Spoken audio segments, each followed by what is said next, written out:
Hey there, welcome back. Glad to be back. We've been talking about this idea of death and resurrection, Yeah. and you shared some excerpts with me from this text called Death and Resurrection. And it really got me thinking about how we view life after death, Yeah. you know? It's a fascinating topic. And this text is kind of like it's going beyond the typical Sunday sermon. Yeah. And unearthing some interpretations that might just turn everything upside down right off the bat. Yeah. This text says, God never promised us a journey to heaven. That's a bold statement right there. Yeah, I mean, for many people, Yeah. that's a head scratcher. For sure. What do you make of that? Well, it forces us to really examine our beliefs and where they're coming from. You know, is it scripture, is it tradition, or something else entirely? Right. And if we look back at the Tower of Babel story, we see that ambition to reach heaven, Right. that desire to ascend to the divine realm. Yeah. But the text suggests that there might be a more troubling motivation behind that yearning. Like it's not coming from a place of pure faith. Exactly. You know, the Yeah. text connects this desire to the fall of the angels Wow. and suggests that those same rebellious forces Mm-hmm. might be fueling our own longing to ascend. That's pretty heavy. It is. Wow. It's almost like a continuation of that rebellion, Okay. played out through humanity's quest to conquer the heavens. So it's like that inherent desire isn't necessarily pure. That's what the text suggests. Okay. And it makes you look at things. Right. Our fascination with space exploration. Like the Hubble, the James Webb. Yeah, all of that. In a whole new light. Right. It's like this ancient yearning is in our DNA almost. Exactly. Yeah. And the text even points to specific verses in the Gospel of John. Okay. For example, John 3.13 states very clearly, "No man has ascended to heaven, but he that came down from heaven, even the Son of Man which is in heaven." And if anyone had a free pass to heaven, it would be Jesus, right? Exactly. But even he said we can't go where he's going. Yeah, that's in John 13, Right. verses 32 and 33. Yeah, okay. He tells his disciples they cannot follow him at that time. Okay, so even though this idea of going straight to heaven when we die, Right. it's prevalent, Mm-hmm. the text argues that this concept is more rooted in Greek mythology, That's right. like Hades, Yeah. than in the Bible itself. Interesting, isn't it? Yeah, so if not heaven, Yeah. then where? The text puts forward this idea of soul sleep, Okay. a state of being between death and resurrection. So let's unpack this soul sleep idea a bit more. Okay. Because it seems to challenge that traditional dichotomy of heaven and hell. Yeah, that immediate judgment. Yeah, And being sent to one or the other, right. the text suggests that the dead Mm-hmm. are neither in torment nor in bliss, Okay. but in a state of inactivity waiting for the resurrection. So it's a pretty radical departure from what many believe. It is. But what I find interesting is that this idea of returning to the earth, this period of dormancy, Mm-hmm. is echoed back in Genesis. Absolutely. Genesis 3.19. Dust thou art, and unto dust shalt thou return. All right. It speaks to our connection to the earth, our origin and our end. That cyclical nature of existence. And the text uses the analogy of a seed, Yeah. dying to bring forth new life, It's a powerful image. to explain the transformation from a physical body to a spiritual one Exactly. at the resurrection. Drawing on 1 Corinthians 15.35-42. Right, so we're not talking about souls floating around up in heaven or suffering in some fiery underworld. Not at all. This waiting period, this soul sleep, Right. paints a very different picture. It does. So what does this mean for our understanding of what happens to us after death? That's a big question. Yeah, what happens to our consciousness? That's where things get really interesting. Okay. The text delves into the concept of the breath of life and how that ties into this whole idea of soul sleep and resurrection. Well, let's dive into that then. Okay, so we've been talking about this concept of soul sleep, Right. this period of waiting between death and resurrection. Yeah. And the text takes it a step further Okay. and connects it to the breath of life mentioned in Genesis. Okay. It argues that this isn't just about breathing air, Right. but about a spirit given by God that animates us. So it's not just the physical act of breathing. Exactly. more. It's something spiritual that makes us alive. Right. And when we die, Yeah, that breath of life returns to God. he does. It's illustrated in Ecclesiastes 12.7. Right. Then shall the dust return to the earth as it was, and the spirit shall return unto God who gave it. Beautifully put. And the text uses the example of Jesus on the cross, Yes. specifically John 19.30, Yeah. where he gave up the ghost Right.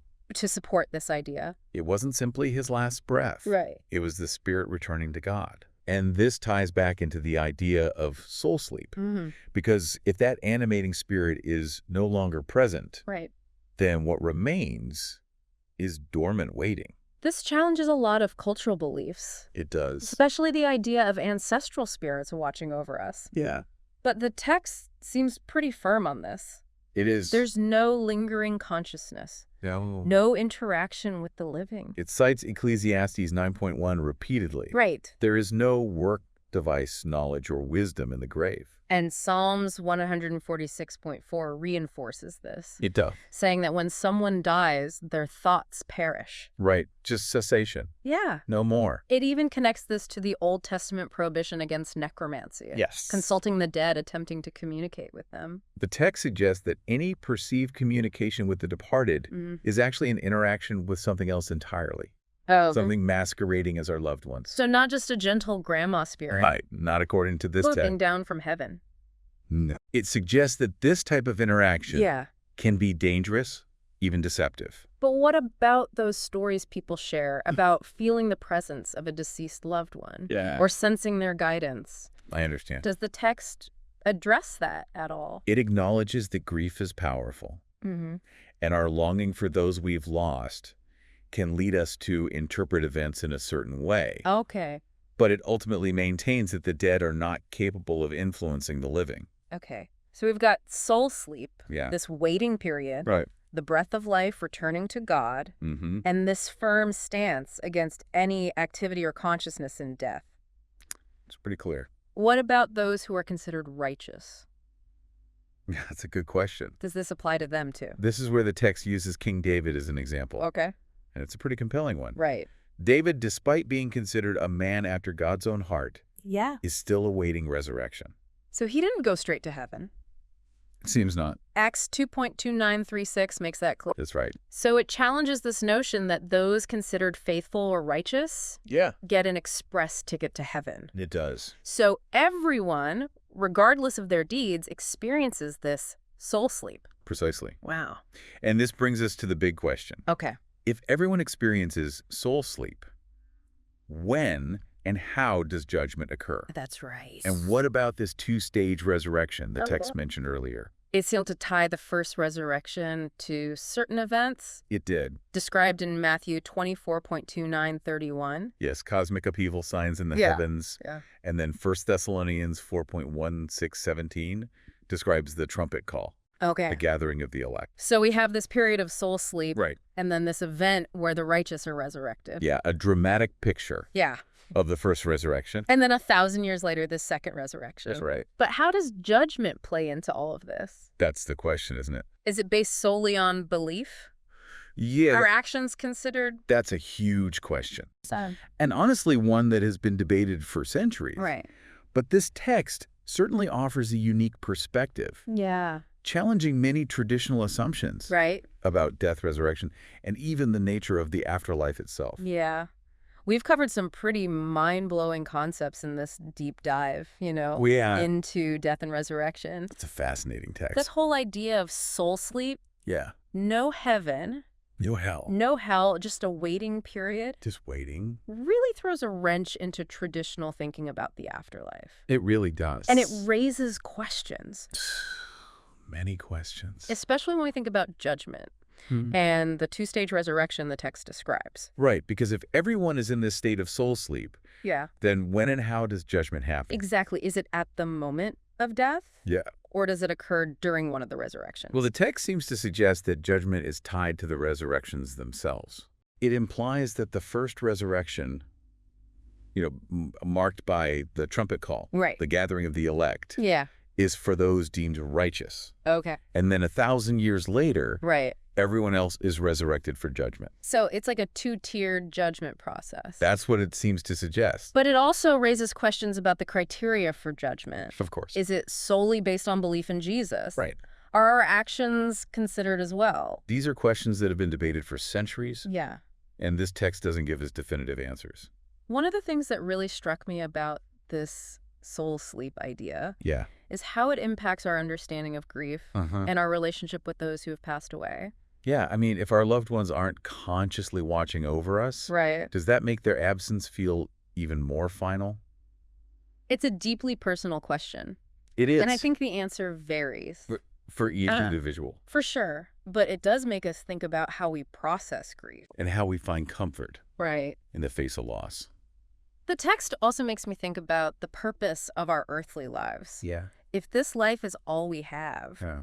before entering soul sleep, Right.